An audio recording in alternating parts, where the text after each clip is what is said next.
Yeah, so to tell you a little bit about my academic and professional experience, so I have a PhD in oceanography. I went to the University of Connecticut Marine Sciences Department. But my interests while I was there were rather broad.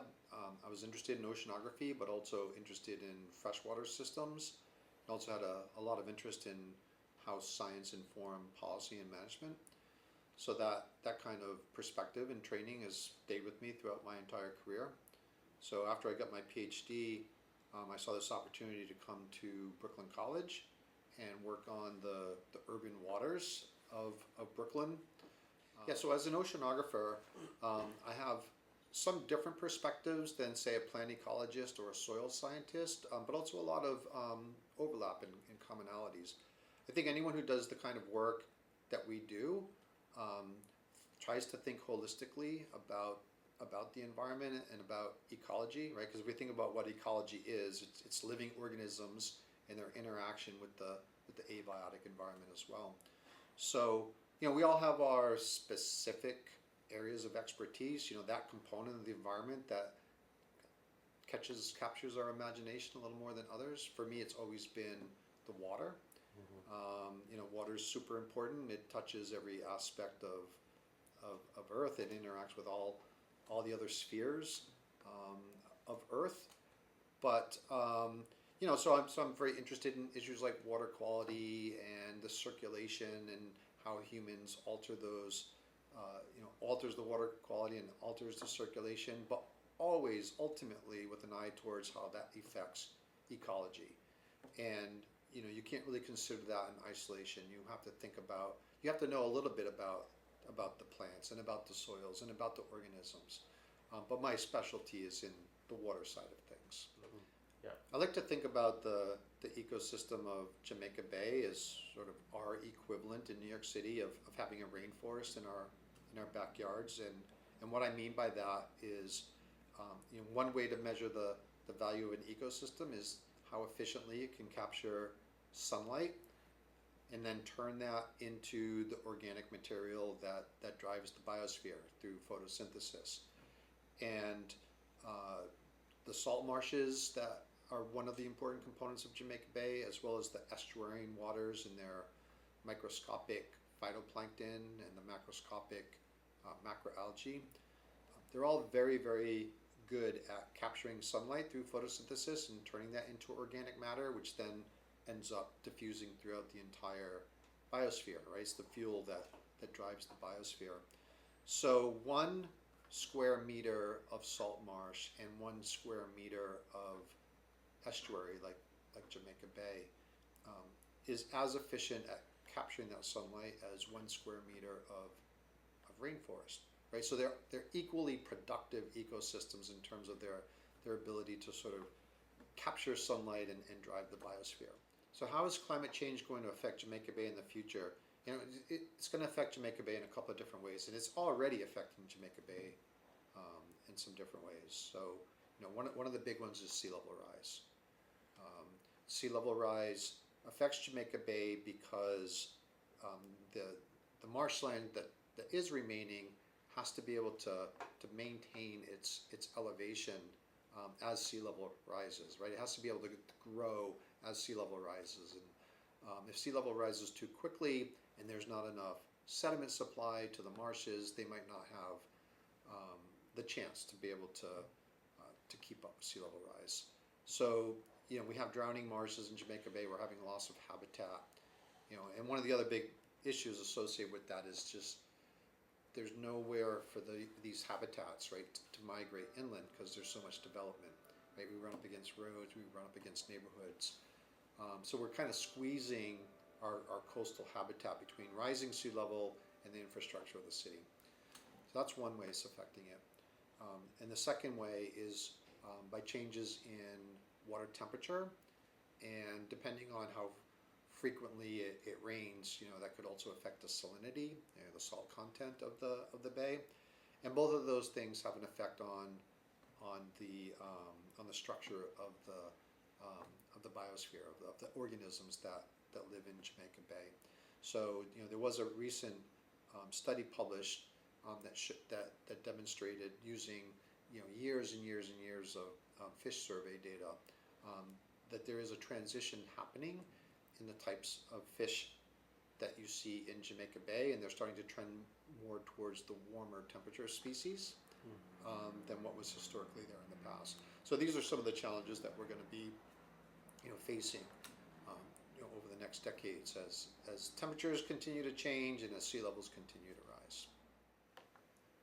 There's still a little bit of debate going on about whether Phragmites habitat holds the same value as Bartina habitat. Things that people don't like about Phragmites. So if you've always, if you lived along the upland edge of a marsh and it was a Spartina marsh, you could look out across the emerald green of the marsh and you could see maybe even the water off in the distance, etc. Once you start getting Phragmites, it's a wall of reed. You don't see anything anymore. So it definitely changes the viewscape. That's one really important. There's also been cases where, when the Phragmites starts to senesce and becomes brittle and dry, it can really burn if it catches fire, right? And then there's always been some concern about whether it is suitable habitat for the kinds of bird species that normally would inhabit the marsh, like the marsh sparrows, for example. But recently I've been seeing more research showing that in terms of its habitat value, Phragmites has a lot of positives as well in terms of its ability to sequester carbon and provide detritus into the ecosystem, etc. But it's something that if you're as old as me, there wasn't as much of it around when I was young, and now it's change, right? It's change. It's causing changes in the way things look and feel, and maybe changing, kind of like the structure of the bird populations, etc. And so thinking about the North 40, as a specific habitat or area within the bay, it's interesting because like a lot of other areas around the bay, the North 40 is hardly a natural environment, meaning it's not the same environment that was there, pre-European colonization of the bay, right? The area of the North 40 in Floyd Bennett Field, when it was barren island, was an ephemeral pile of sand, right? That would shift with storms, and it probably changed from decade to decade quite a lot. And then when the city decided to build the first municipal airport there, it got filled, right? So the land was built up, so that transformed immediately from sort of a marshy, sandy island to something that had grasslands and maritime forest and a little bit of marsh here and a little bit of sandy beach there. So it's not a natural system anymore. I think there's great opportunities, especially given that the North 40 is in Gateway National Recreation Area, right? So it's in a national park, and currently the North 40 area has shoreline. It's got sandy shoreline. It's got a little bit of marsh there still. It's got some forest area, and all of those are very different and unique sort of habitats. So I think it would be fantastic if restoration at North 40 could be done in a way that sort of provide opportunities for all those different habitats to exist in healthy ways, and also that invite people to explore them so that we can showcase them and how they are important, not just to the wildlife, but also important to people, etc. So, because of how Floyd Bennett Field was developed, these habitats are there now. So I think restoring them, transforming them in ways that allow us to have that diversity of habitat and the diversity of visitor experience would be really important. Yeah, the Science and Resilience Institute at Jamaica Bay has big plans to become part of a nature tech hub at Floyd Bennett Field within the old historic hangars 3 and 4. So we're pursuing this project in partnership with the Jamaica Bay Rockaway Parks Conservancy.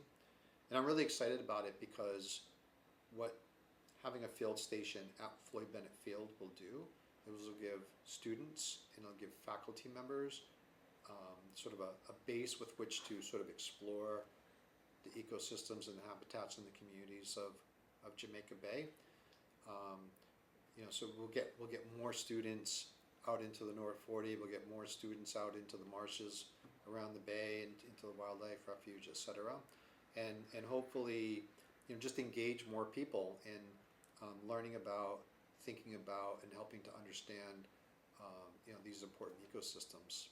The water quality of Jamaica Bay is better now than it's been in say 150, 200 years. And people are noticing it. People that you talk to who live around the bay remark about how the water looks just so much better than it used to. And people talk about the improvement in the wildlife. They see more fish, they see dolphins in the bay, they see seals in the bay. So, that's a big success story, and it's because of investments that the city has made in improving the water quality. When you explore places like the North 40, I